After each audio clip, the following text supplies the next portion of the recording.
So yun parang may pumapatay dito tol, pero hindi namin alam. Uy, pa. Sino yun? Parang hindi ko kilala yun ba? Nakatabon yung mukha ba eh? Yan pala, patuloy pa rin kami sa aming paglalakbay ngayon. At kasama ko pa rin si Brad Jandre. At yung isang bata na gaban yung Lolo Ambo. Ha?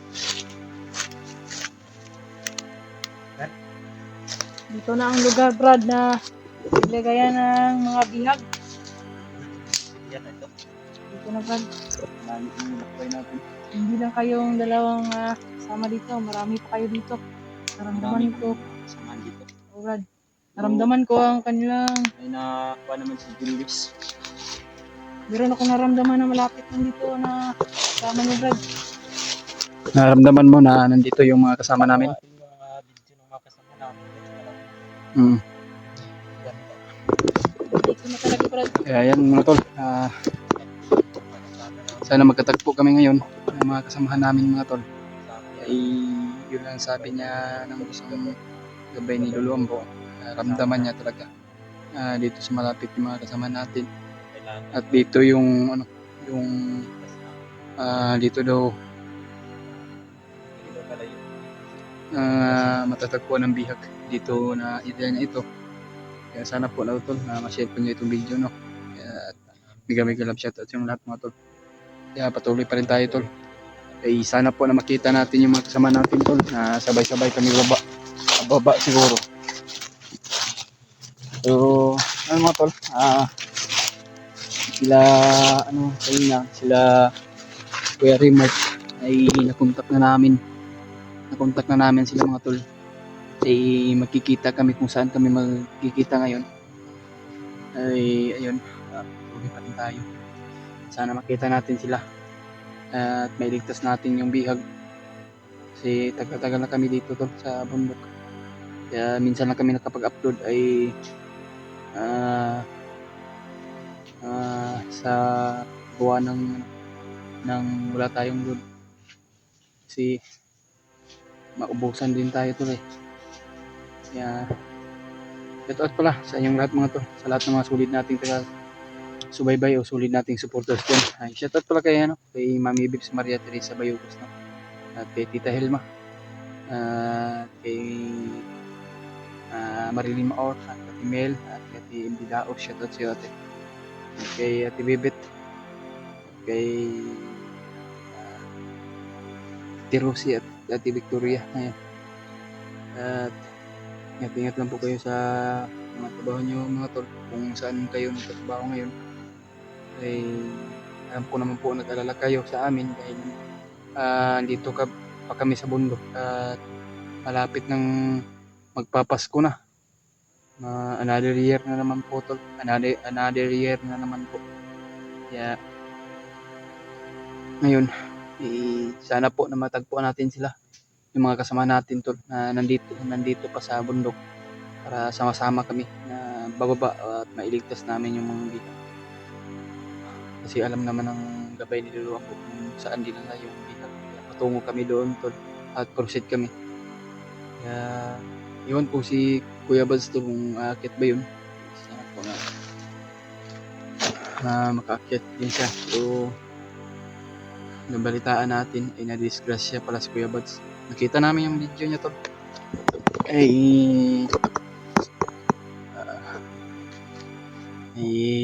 paakyat na siguro yun, pero na ayun, na disgrasya siya, hindi natuloy yung niya pag-akyat mga tol. Kaya patuloy pa rin tayo. Parang ispay ni pagnot siguro to, may uwak man niya. Sa lahat na nagpapa-shoutout sa atin tol, hindi ko kayo ma-shoutout, ay balang araw ma-shoutout din kayong lahat. Kasi alam nyo naman po tol na sa sobrang dami nyo, hindi ko kayo mag-isa-isa kayong lahat. Kaya pag-share lang po sa ating video tol, kung ano man po yung oras na mapanood nyo ito, sana po naman share po sa mga kasama natin. Alam din niya kung para maalam din nila kung saan kami banda. Pero kung saan sana kami na banda na area tol. Kaya patuloy pa rin tayo. Kasama pa rin natin si Brad Jandy at yung yung gabay ni Lulu Ambo na tutulong sa atin. Uy. Hintay Brad, spy na ni Bagnot siguro ba? Naka-monitor na.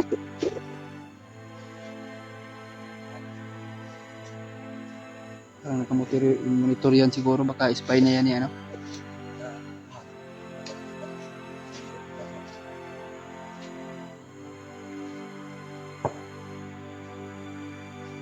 Kira dia Brad?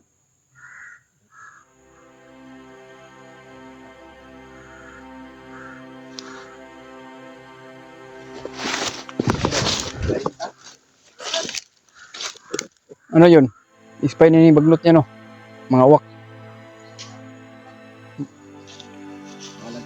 Alagad niya. Naramdaman daw niya to. Parang alagad daw niya ang Bagnot. Siguro. Alam naman niya ang gabay. Naramdaman din niya. Kaya patuloy po tayo ito. Kahit saan tayo mapadpad sa pagningan natin na kung saan sila pero natin sana makita-kita ka nito. Tawag na sila ang tatlo Brad mo. Si Himot, si Hulog at si Tan.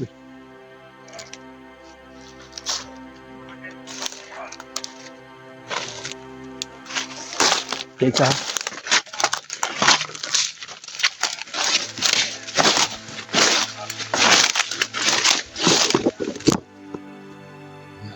karang to.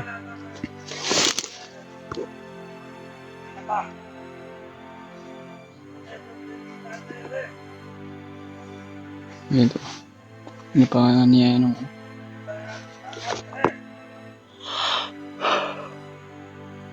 ay nakapantay dito doon sa to sa unahan.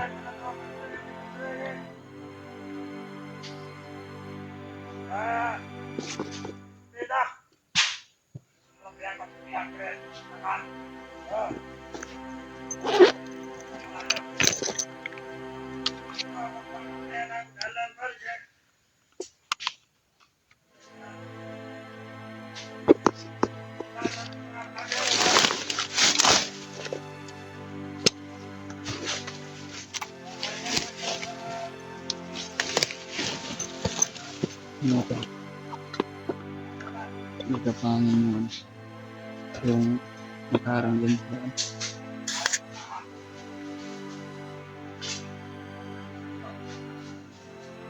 pinas lang niya to.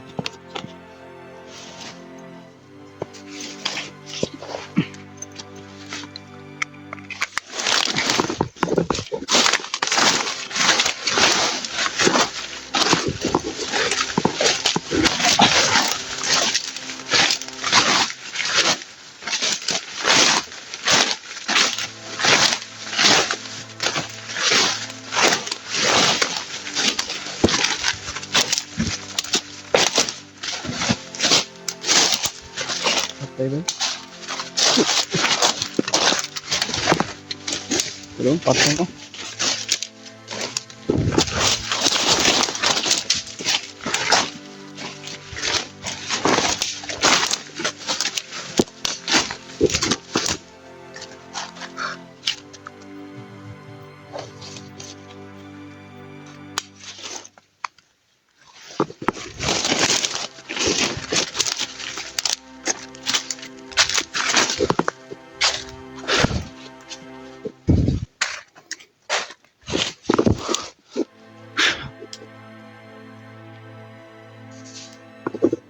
Sundan pa rin natin yung yung gabay ng Ambo na kung saan na matatagpuan yung bihag. Kaya naghahanap din siya ng ng chimpo na papaslangin yung nakaharang din sa daan po mga tol.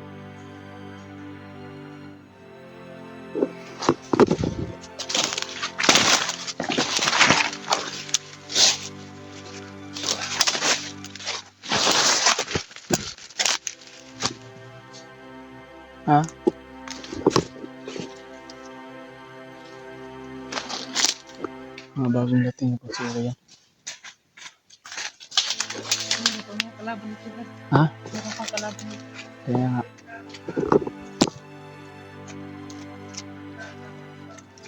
Sabi yung pagkikit nila rin. Sa bawat daan.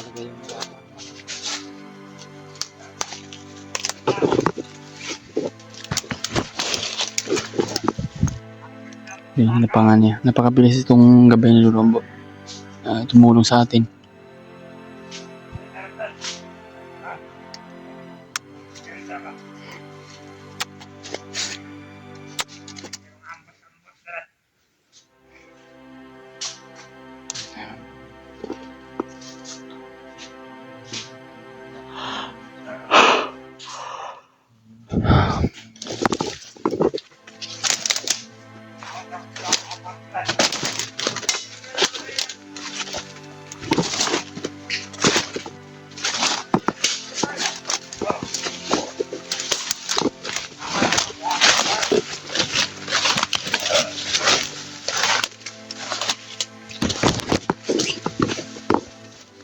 Pag tumba. Pakabilis niya, Ben.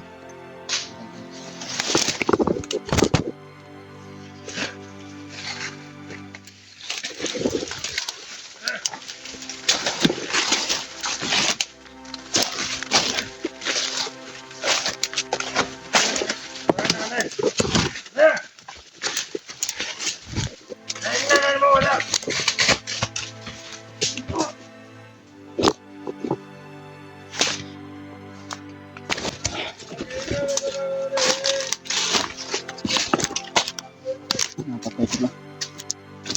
Lagi yung pag-ibit sa kanilang ano po, sa bawat daan po ba. Patungo sa bihag. Ayun o.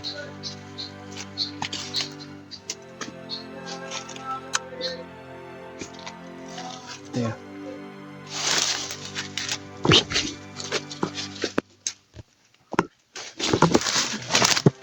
Sama niyo, Brad. Yun yung sinasabi mong malapit sa amin kasama. Brad, anong kasama niyo? Sino yun? Sino yun? Hindi ko nanipan, Brad, dahil naka-mask, Nakamas? Brad. Baka hindi na yung kasama natin ha. Baka bandi ko na yun na yan. Ibong lang yan. Ang sundan natin.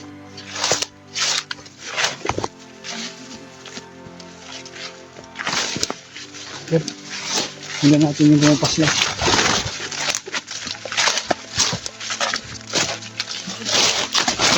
Kasi yun oh.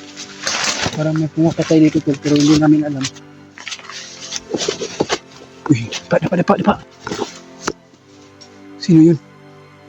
Parang hindi ko kilala yun ba?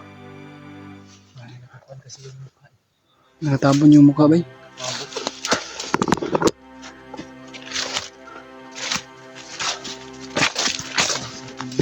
Sundan natin tol.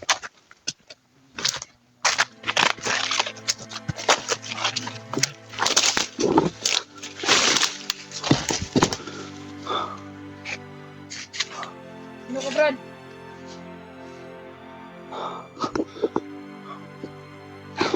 Sundan natin to.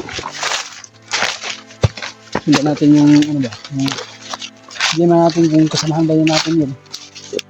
Hindi tayo sigurado magkakalaban yun. Saan? Ba't yung nawala? Hindi nawala. Hindi mo wala. Doon.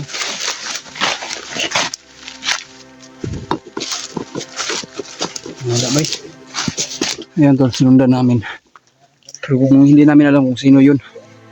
Di sabi yung gabay ng gabay ng Luambo ay kasama, ramdam niya na kasamahan daw natin. Kasamahan daw namin. Dahil alam niya tol, naramdaman din niya. Yung pumaslang kanina ay kasamahan din na daw namin. Kaya hindi tayo kumbiyansa Brad kung kasama naman galing kasamahan natin yun. Hindi natin mamumukhaan baka kasi nakatabon yung mukha niya. Pero hindi tayo magkumbiyansa. Mabugyaso tayo.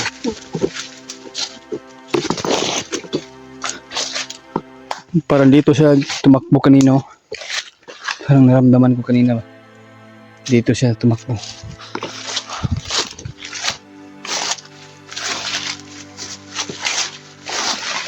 Parang assassin yung ano niya. Yung style niya.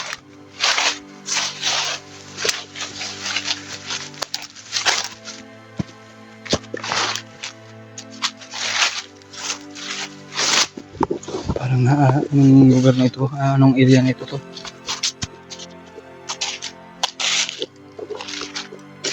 Parang mga daanan talaga ito ng mga bandido.